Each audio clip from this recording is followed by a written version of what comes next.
Good evening everyone, welcome to civil services study practice set number 492 पर आ जाइए UPPCS के लिए।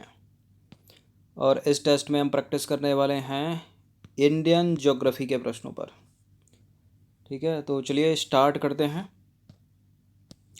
तो क्वेश्चन नंबर 1 पर आ जाइए। एक बड़ा इम्पोर्टेंट जलप्रपात है शिव समुद्रम जलप्रपात। बहुत पूछते हैं इसको कॉम्पिटिटिव एग्जाम में।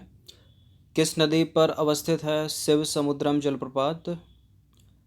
ये कर्नाटक में कावेरी नदी पर अवस्थित है। ठीक है, ऑप्शन नंबर ए है इसका आंसर।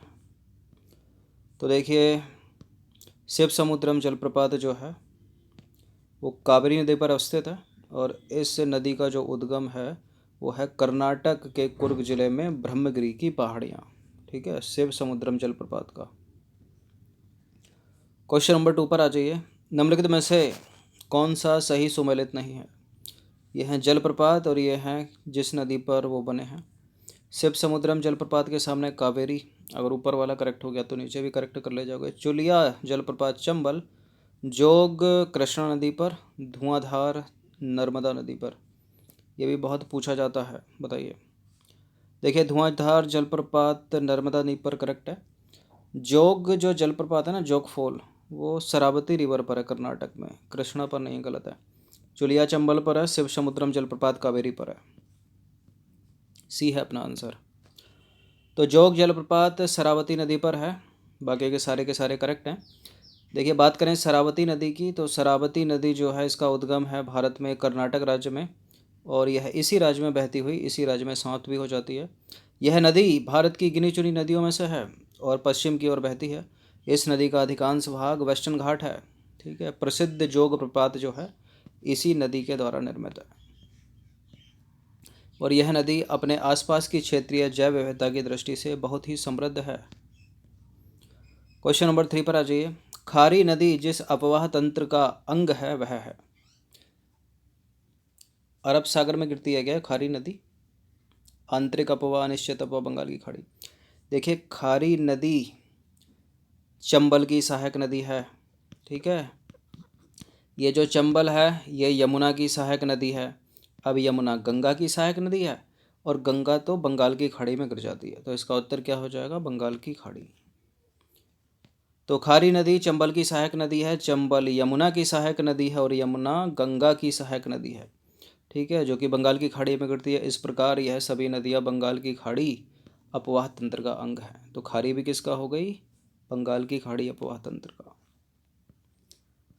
क्वेश्चन नंबर 4 पर आ जाइए। निम्नलिखित उच्चवाच आकृतियों पर ध्यान देना है। महादेव पर्वत श्रृंखला, मैकाल पर्वत श्रृंखला, छोटा नागपुर पठार और खासी की पहाड़ियाँ। उपरोक्त उच्चवाच आकृतियों का पश्चिम से पूर्व की ओर वेस्ट टू ईस्ट सजाना है। ठीक है, सजा दीजिए।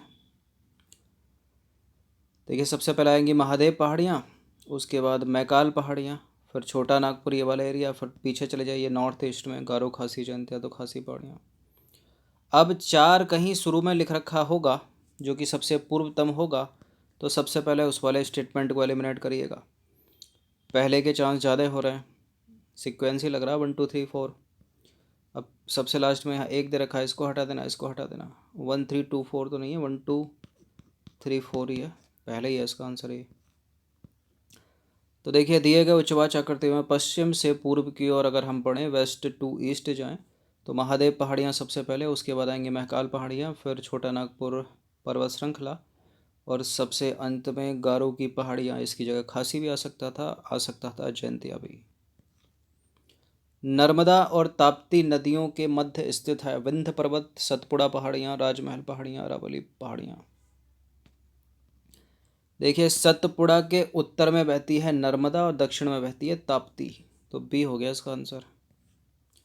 तो सतपुड़ा श्रेणी के उत्तरी भाग में नर्मदा नदी और दक्षिणी भाग पर ताप्ती नदी बहती है, अर्थात सतपुड़ा श्रेणियाँ दोनों नदियों के मध्य में स्थित है।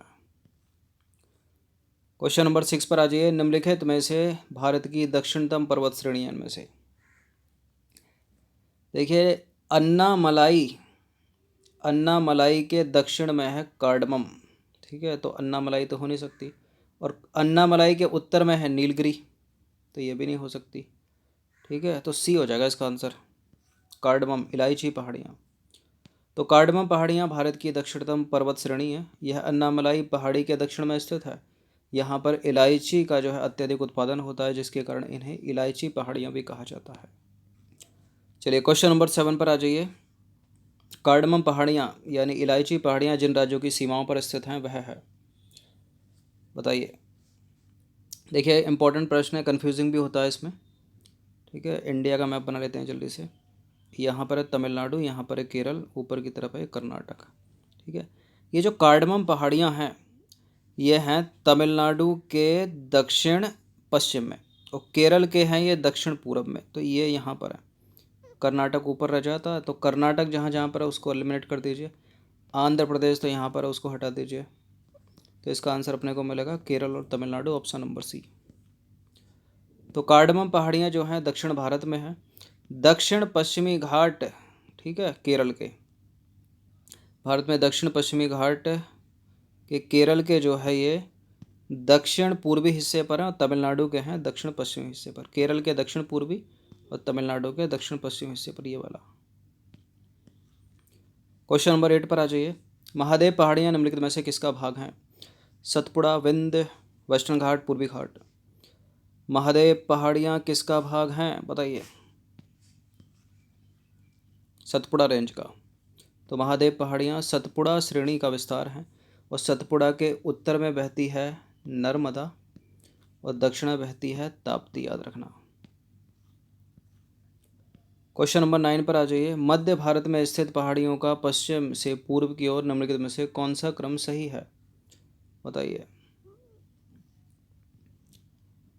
सबसे पहले आ जाएगी, सबसे पूरब में तो छोटा नागपुर ही होगा इनमें से, तो मैकाल को हटा दीजिए। तो पहले मैकाल आएगी या सतपुड़ा? यहाँ पर पहले आएगी सतपुड़ा, उसके बाद महादेव, फिर मैकाल, फिर छोटा नागपुर, यानी बी हो जाएगा इसका आंसर। ठीक है, तो सतपुड़ा सबसे पश्चिम में, उसके बाद थोड़ा पूर्व की ओर चलेंगे महादेव, और पूर्व की ओर मैकाल, और सबसे पूर्व की ओर छोटा नागपुर। क्वेश्चन नंबर 10 है, गुरु शिखर चोटी कौन से राज्य में अवस्थित है? देखिए अरावली की सबसे ऊंची चोटी है गुरु शिखर। अरावली श्रेणी कहाँ पर है? राजस्थान में। तो गुरु शिखर राजस्थान के सिरोही डिस्ट्रिक्ट में अरावली पर्वत श्रेणी की सर्वोच्च चोटी है, और इस चोटी की ऊंचाई है 1722 मीटर।